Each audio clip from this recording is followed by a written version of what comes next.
Hola, hoy nos sumergimos en la historia de una figura que emerge un poco de las nieblas del cristianismo primitivo, ¿no?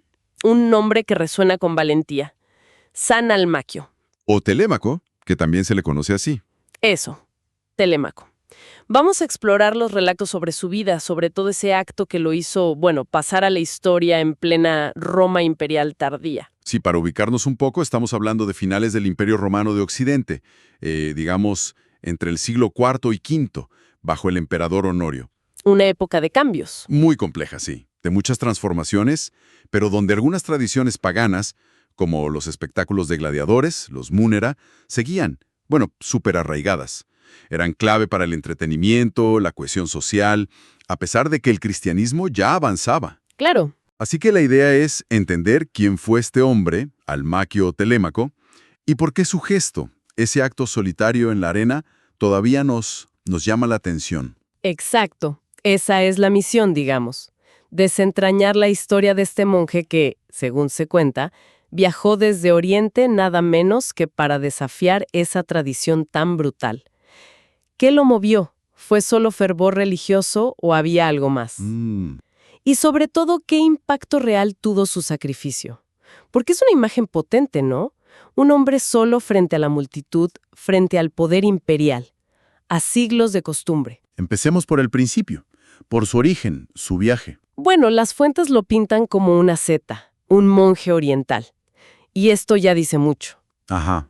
Hablamos de alguien dedicado a la oración, al retiro, probablemente en Egipto o Siria, ¿no? Que eran los grandes centros del monacato en esa época. Lugares de silencio, de apartarse del mundo. Justamente, imaginar a alguien así, inmerso en esa vida contemplativa, sintiendo un llamado tan radicalmente opuesto, tan de acción directa, es lo primero que llama la atención. Fascinante. Totalmente. Pasar de la quietud del desierto al ruido, al centro del mundo, que era Roma, es un contraste brutal. Los relatos sugieren que no fue un impulso, sino algo muy meditado, una convicción profunda. ¿Qué se sabe de esa convicción? ¿Era contra la violencia en general o específicamente contra los gladiadores? A ver, la fuente principal que inspira todo después, que es Teodoreto de Ciro, un historiador de la Iglesia del siglo V, lo pone así. Habla de la certeza de que la vida es don de Dios y no espectáculo de muerte. ¡Qué frase! Potente, ¿verdad? Resume una teología cristiana básica. La vida humana es sagrada, imagen de Dios. Y los juegos, donde se mataban hombres para divertir, pues para muchos cristianos eran una aberración, una negación de ese principio. Pero No era solo la violencia en sí, sino la frivolidad con que se trataba la vida y la muerte. El convertir a la persona en un objeto, en un espectáculo sangriento. entiendo. Entonces, su viaje no fue solo moverse de un lugar a otro. Era un viaje ético o espiritual, desde la periferia contemplativa al corazón del poder y de una cultura que él veía corrupta. Exacto. Se dice que se sentía uno contra la corriente. ¿Cómo podemos imaginar eso? Enfrentarse a la enormidad de Roma. Bueno, pensemos en la Roma de ese tiempo. Sí, el cristianismo era la religión oficial desde Teodosio, pero las costumbres paganas populares como los juegos tenían muchísima fuerza. Seguían ahí. Claro. Entonces un monje de Oriente, probablemente vestido distinto, llegando a la capital, debió sentirse un extraño total y además portador de un mensaje que iba a contrapelo de todo. La fascinación por los lodis, los juegos, era masiva. Todas las clases sociales iban. Enfrentarse a eso, bueno, requería una convicción casi heroica. O para un romano de la época, quizás una locura. Estaba desafiando una parte de la identidad romana. Y ese choque llega a su punto máximo en el anfiteatro, quizá el Coliseo, ¿no? Aunque no siempre se dice cuál. ¿Cómo cuentan las crónicas esa intervención? La escena que pintan es muy dramática. Se habla de un día de fiesta, probablemente el 1 de enero del 404 después de Cristo, es la fecha que más se acepta. Año Nuevo. Sí, el anfiteatro lleno, la gente esperando. Imagina el ruido, la tensión. Los gladiadores listos en la arena, la multitud esperando la sangre. Y en ese momento, cuando el combate va a empezar, o ya empezó, este hombre, Almaquio, baja de las gradas, salta la barrera y se mete en la arena. ¡Wow! Es una imagen casi de película. Un hombre solo, vestido de monje, parándose entre luchadores armados. Y entonces dice esas palabras. Exacto. Teodoreto recoge la idea central. Deteneos. En nombre de Cristo no seáis cómplices de este crimen, parad este horror, o algo muy parecido. El impacto debió ser tremendo. Primero, seguro desconcierto. Ese silencio raro que se produce cuando pasa algo totalmente inesperado. ¿Quién es este tipo? ¿Qué quiere? Pero ese desconcierto, dicen los relatos, se vuelve furia muy rápido. Y se entiende la furia, ¿no? No solo les interrumpe el espectáculo que esperaban, sino que lo hace invocando a Cristo. En ese lugar que, aunque el imperio fuera cristiano, seguía oliendo a tradición pagana por los cuatro costados. Casi una ofensa para ellos. Justamente, invocar a Cristo ahí es clave. No es solo un par en la violencia, es afirmar una autoridad moral, religiosa, que choca de frente con la lógica del espectáculo romano. Claro. Y la reacción violenta de la multitud lo demuestra. No lo ven como un loco inofensivo. Lo ven como alguien que ataca su modo de vida, sus placeres. Se sintieron agredidos. Y esa agresión lleva a la tragedia. Hablemos del martirio. La narración de Teodoreto, que es la principal, es bastante cruda. Los espectadores, furiosos por la interrupción, le empiezan a tirar cosas. Piedras, pedazos de los asientos. Lo que encontraban. ¡Qué horror! Otros, quizás los guardias del anfiteatro o los mismos gladiadores, lo golpean. Muere ahí mismo, en la arena, lapidado y apaleado por la turba. Su muerte, ese 1 de enero, se convierte en un martirio público. ¡Qué terrible! Pensar que un hombre que viaja para detener la violencia muere víctima de una violencia peor, colectiva. Pero las fuentes le dan un sentido profundo a esa muerte, ¿no? No lo ven como un fracaso. Para nada. Desde la mirada cristiana, su muerte es un martirium, un testimonio supremo. Las crónicas lo leen como una semilla de fe. Ajá. Su sangre, derramada ahí, grita más fuerte que sus palabras. Se convierte en el clamor de un profeta sin púlpito, como dice una interpretación muy linda. Su acto, aunque lo callaron a golpes, resuena de otra forma. Se vuelve símbolo de la resistencia cristiana a esa cultura de muerte. Y aquí viene el punto clave: las consecuencias. La tradición conecta directamente este martirio con el fin de los juegos de gladiadores. ¿Qué tan firme es esa conexión histórica? Aquí es donde hay que poner los matices, ¿no? Los que señalan las propias fuentes y la historia moderna.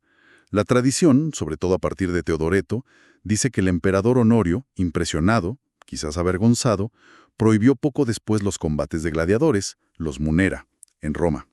¿Y existe ese edicto? Existe, sí. Hay un edicto de Honorio que prohíbe estos espectáculos, fechado más o menos por ahí, 404 DC. La coincidencia en el tiempo es llamativa. Entonces, ¿dónde están las dudas? Bueno, las dudas son de varios tipos. Algunos historiadores dicen, ojo, fue solo por esto. Señalan que los juegos ya venían perdiendo popularidad. Eran caros de organizar. Ah, claro. Y la influencia general del cristianismo, que llevaba décadas criticándolos, también pesaba. Otros dudan de la identidad exacta. Telémaco, Almagio, ¿fue en Roma o en otro lado? Incluso hay quien sugiere que Teodoreto pudo haber, adornado un poco la historia para darle más fuerza moral. Entiendo. O sea, la historicidad del evento concreto, con todos sus detalles, está debatida. Ya veo. La historia, como pasa a menudo con hechos antiguos y tan cargados de significado, tiene sus capas de relato, quizás de embellecimiento. Pero, ¿eso le quita importancia? Yo creo que no necesariamente. Aquí es donde el poder simbólico del relato va más allá de la precisión milimétrica. Haya sido o no este acto exacto el único motivo, la historia de Almagio o Telémaco se convirtió en la narración que explica el fin de los gladiadores. Se volvió el símbolo. Exacto. Y que se le recuerden en la liturgia el 1 de enero, día de su martirio, y cerca de la ficha del edicto, refuerza esa conexión en la memoria cristiana. Se le ve como un símbolo de la victoria de los valores cristianos, paz, respeto a la vida, sobre una práctica brutal. Encarna muy bien el poder del martirio en el cristianismo primitivo. Cómo un acto de fe radical, individual, puede desafiar y, al menos simbólicamente, cambiar estructuras de poder y cultura. Es fascinante ver cómo una historia, aún con dudas históricas, puede agarrar tanta fuerza y representar un cambio tan grande. La narración misma se vuelve motor de significado. Totalmente. La historia funciona porque condensa, en un acto súper dramático, una lucha de valores que llevaba mucho tiempo cocinándose. Almaquio se vuelve el arquetipo del cristiano que no se conforma, que lleva su fe hasta el final, frente al poder y al clamor popular. Bueno, hemos recorrido su viaje, su intervención, el martirio y esas consecuencias, complejas, históricas y simbólicas.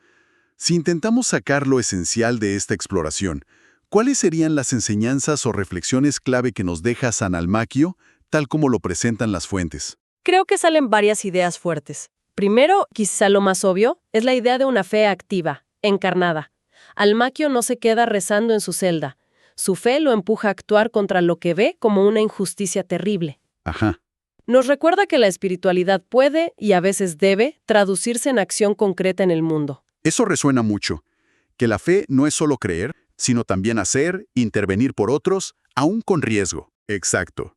Segundo, está el valor del coraje individual y la entrega sin buscar nada a cambio. Su gesto es simple, casi naif, pararse en medio. No busca poder, no negocia, no organiza una marcha. Su única arma es su presencia y su palabra, y estar dispuesto a morir por ellas. Es otro tipo de poder, ¿no? El poder de la vulnerabilidad asumida por una convicción muy honda. Me llama la atención esa simpleza radical. En un mundo que valora tanto la estrategia, la influencia, su acción es casi desconcertante. Y eso nos lleva a la tercera enseñanza, el poder transformador del sacrificio por la paz. Aunque discutamos la causa directa, la historia que se cuenta dice que su muerte tuvo un impacto real, legislativo. Sí. Simbólicamente nos dice que un acto de conciencia individual llevado al extremo puede sacudir sistemas, puede generar cambios que parecían imposibles. Quizás no veamos el resultado ya, pero siembra algo. Es una idea con mucha esperanza, aunque también fuerte. La capacidad de un individuo de marcar la diferencia, aunque el costo sea altísimo. Cuarto, su historia resalta una fe que no se esconde, que no teme mostrarse en público, en medio del conflicto. Almaquio no elige un lugar seguro, va al epicentro de la cultura que desafía. Es un llamado a la coherencia entre lo que creemos y cómo vivimos. ¿Muy cierto? Y finalmente, creo que su ejemplo sigue siendo una fuente de inspiración. Las fuentes lo presentan como modelo de valentía, de esperanza, de coherencia. Nos invita a preguntarnos cómo vivimos nosotros nuestras convicciones, sobre todo cuando chocan con la presión social o cultural. Son reflexiones muy actuales, ¿eh? La coherencia, el coraje de actuar según las convicciones, más allá de calcular el resultado inmediato, son temas de siempre. Y la figura de Almaquio, con todas sus capas, parece tocarlos de una manera muy visceral. Sin duda, su historia, aunque sea antigua, tiene esa cualidad de interpelarnos hoy. Y para cerrar nuestra conversación, quizá podríamos dejar una pregunta abierta, algo que surja de esta historia y que invite a una reflexión más personal. ¿Te parece? Me parece perfecto para terminar. A ver, la historia de Almaquio nos pone frente a la brutalidad explícita de los gladiadores. Hoy eso ya no existe, al menos así. Pero podríamos preguntarnos, ¿hay hoy espectáculos, quizá más sutiles a través de pantallas, o en cómo nos relacionamos, que también nos vuelven insensibles al dolor ajeno, que deshumanizan o convierten la dignidad de alguien en objeto de consumo, de burla, de indiferencia? Pensemos, no sé, en cierto tipo de reality shows, en cómo se viraliza a veces contenido humillante en redes, o incluso en cómo se informa sobre tragedias lejanas, casi como si no fueran reales. Es un punto interesante. ¿Qué papel jugamos nosotros? ¿Somos espectadores o a veces interventores? O mirándolo desde otro lado, que también sale de la historia. En un tiempo donde la opinión de la mayoría, lo que es tendencia, la presión del grupo pesa tanto, ¿qué valor real le damos a la convicción de uno solo, pero profunda?